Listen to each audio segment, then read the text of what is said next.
15세기 르네상스 시대라는 그 새로운 시대가 펼쳐지고 새로운 사람들의 역사에 등장합니다. 사람들은 눈앞의 현실을 새로운 눈으로 보고 또 새롭게 해석하기 시작합니다. 미술에서는 원근법과 그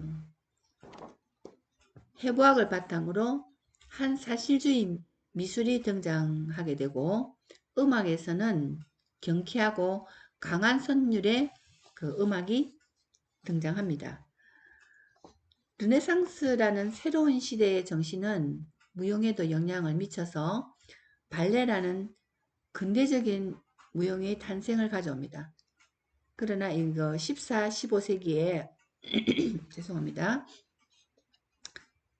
발레는 우리가 아는 예술적 형식을 갖춘 춤이 아니었고, 초기에는 발레는 기본적인 그 스텝 규칙을 정한 무용에 불과했습니다.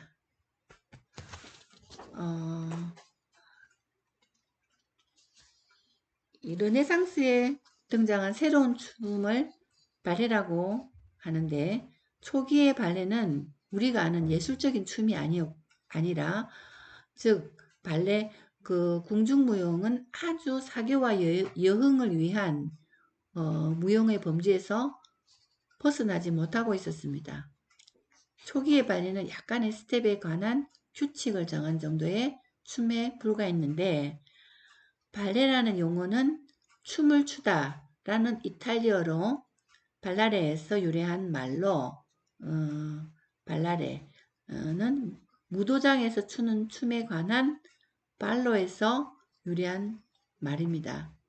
처음 발레라는 말 그 자체에는 특별한 의미는 없었습니다. 15세기 발레는 그냥 춤을 추다라는 의미에 불과했습니다. 16세기 중반 프랑스인들은 발레와 여러 연희에서 추는 춤 이름을 혼동하여 발레라고 불렀습니다. 무용이 사회생활에서 이제 중요한 수단이 되고 인기를 얻게 되자 귀족들은 춤을 배우지 않을 수 없게 되었습니다. 궁중에서 개최하는 무도회에 참석하기 위해서는 반드시 무용을 배워야 했습니다.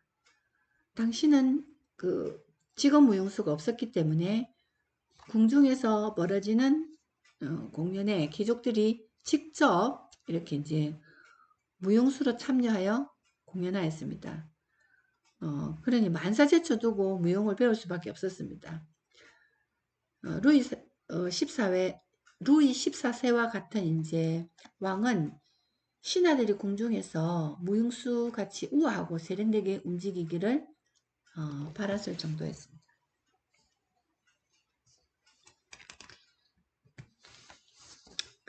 여기 이제 춤추는 귀족들이라고 되어 있는데, 궁중의 무도회에서 공연하는 귀족들은 단순한 아마추어가 아니었습니다.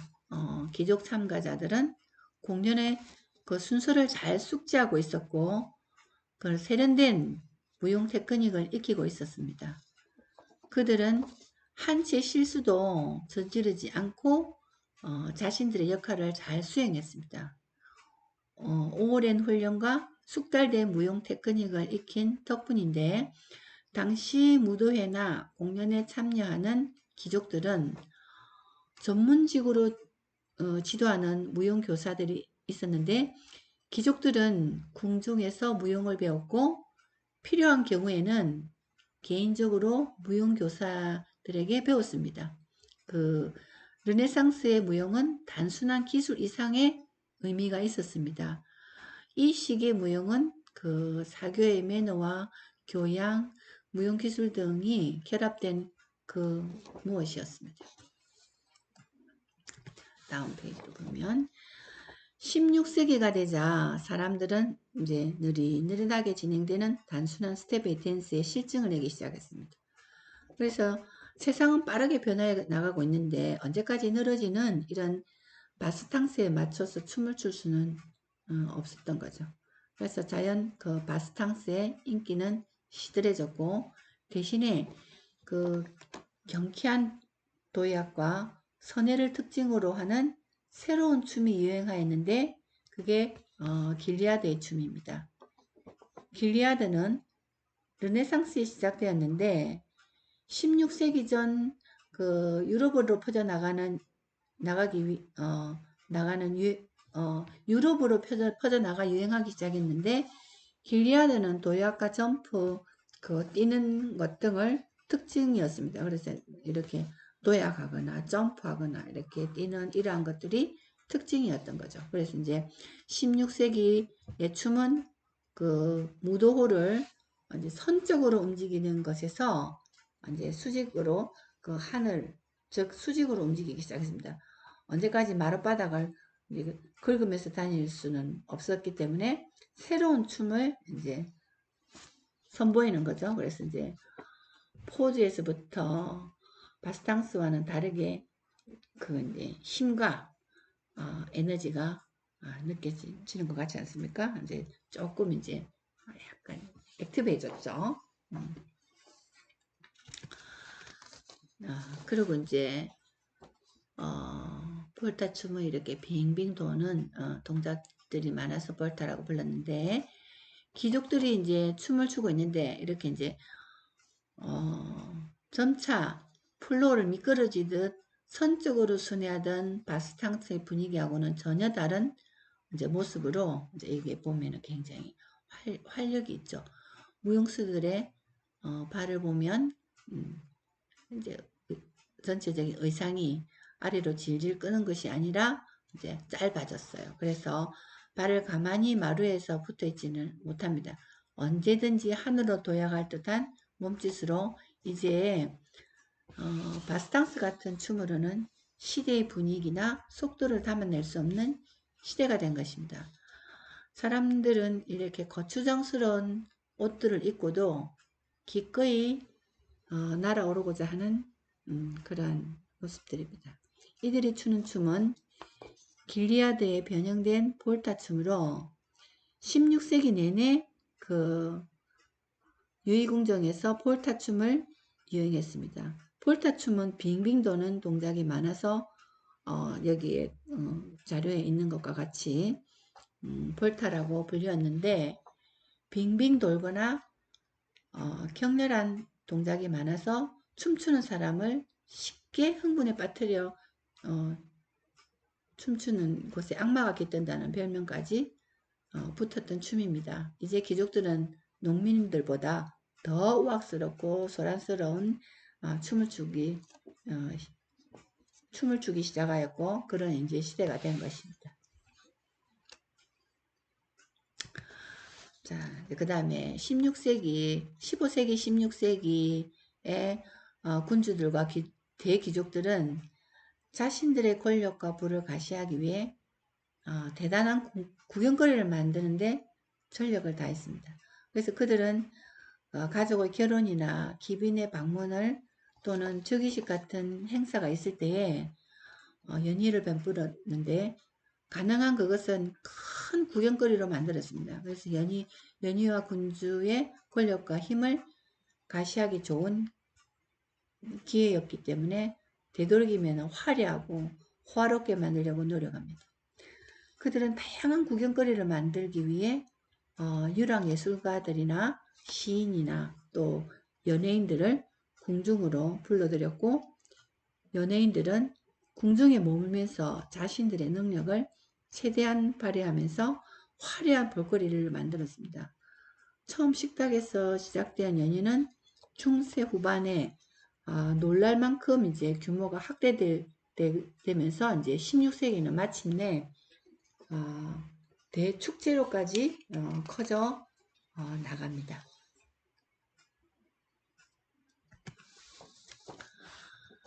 17세기 발레는 더 이상 단순한 여흥거리가 아니었습니다. 발레는 국가의 위엄과 이데올로기를 선전하는 중요한 수단이 되었습니다. 발레는 왕실의 결혼이나 왕족의 탄생, 국가, 중요사의 방문이라든지 고관의 접대, 사육제 등을 기념하기 위해 개최되었는데 왕가의 결혼이나 외국 귀빈들의 방문은 호사스러운 축제를 조직하는 좋은 기회였습니다. 그래서 이제 이때 대궁정 발레나 대형렬이 개최되었는데 대궁정 발레는 우선 규모 면에서 보는 이들을 압도했습니다. 어떤 대궁정 발레에는 대규모의 마장 행렬과 화려하게 차려입은 그 500명의 귀족과 시종들이 행진하기도 했습니다. 사람들은 대행렬을 보기 위해 몰려들었고 어마어마한 행사로 이제 매료되었습니다. 발레는 17세기 바로크 시대의 스펙타클한 그 볼거리의 결정체입니다. 군주들은 발레 이런 스펙타클성에 주목하고 이를 체제 전선과 통치 수단으로 이용하게 됩니다. 자, 여기는 태양왕 루이 14세입니다. 프랑스의 루이 그 13세는 발레의 정치적인 힘을 잘 인식하였고 이를 철저히 이제 활용했는데 루이 14세는 발레를 더 정치적으로 활용했습니다. 강력한 왕권의 확립을 원했던 그는 대중 그 선전을 방법으로 발레를 선택했고 발레의 훈자로서도 국가적 차원에서 발레의 보존과 발전을 위해 노력하였습니다. 루이 14세는 발레의 보호와 발전을 위해 왕립 무용 아카데미를 설립했는데 무용을 사랑했던 그는 자신의 신하들이 궁중에서 마치 무용수처럼 움직이기를 원했습니다.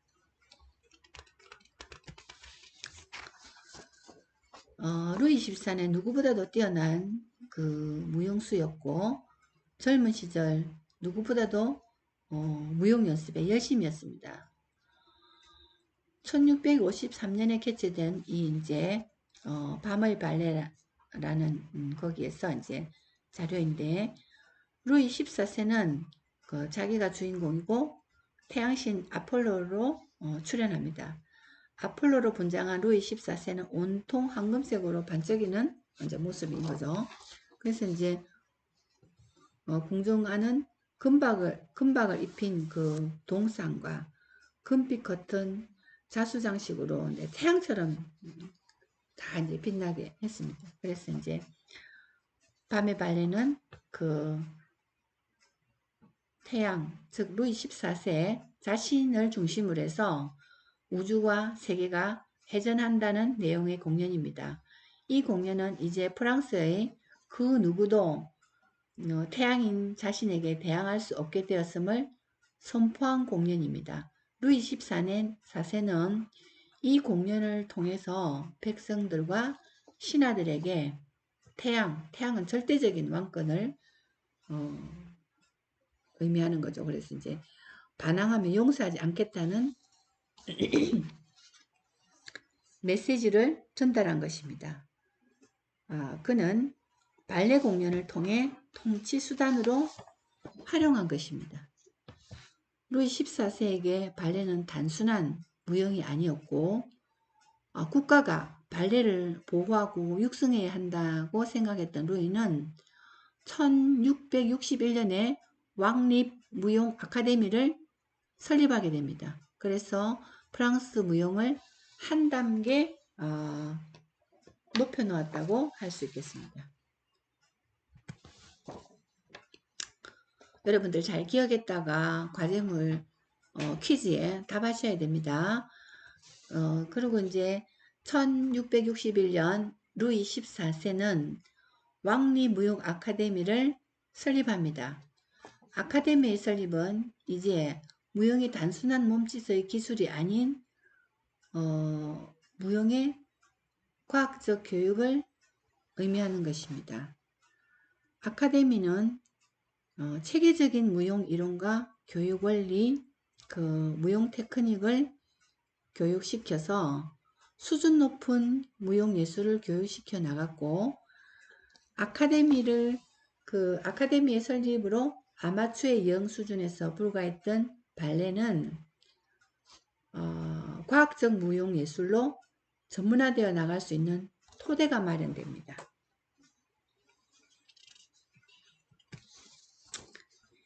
17세기 발레는 전문 공연 극장의 출연과 직업 무용수의 등장으로 한 차례 더 진전하게 되는데, 17세기 굉장히 화려하죠. 17세기 발레 지망생들은 발레 아카데미에서 체계적인 훈련을 쌓아 나갔고, 후에 그들은 전문 무용수로서 성장합니다. 전 유럽에서는 직업 무용단이 생겨나기 시작했고, 춤에 대한 대중의 욕구가 커져갔습니다. 그래서 이제 사람들은 무용 공연을 보기 위해 극장으로 모여들었는데, 전문 극장의 출연은 전문 예술 공연에 대한 사람들의 굶주림을 충족시켜 주었습니다. 그래서 이제 17세기 전문 교육기관의 설립과 아카데미의 체계적이고 과학적인 교육은 전문극장의 출연 등으로 인해서 무용이 전문 예술로 발전해 나갈 수 있는 여건이 마련됩니다. 강의 듣느라고 수고가 너무 많습니다. 이번 시간에 여기까지 일단은 조금 하고 쉬고요. 마지막으로 이제 하나 더 하고 하면은 이제 전체의 무용의 역사가 끝나는 시간입니다. 그래서 이제 조금만 쉬었다가 하도록 하겠습니다.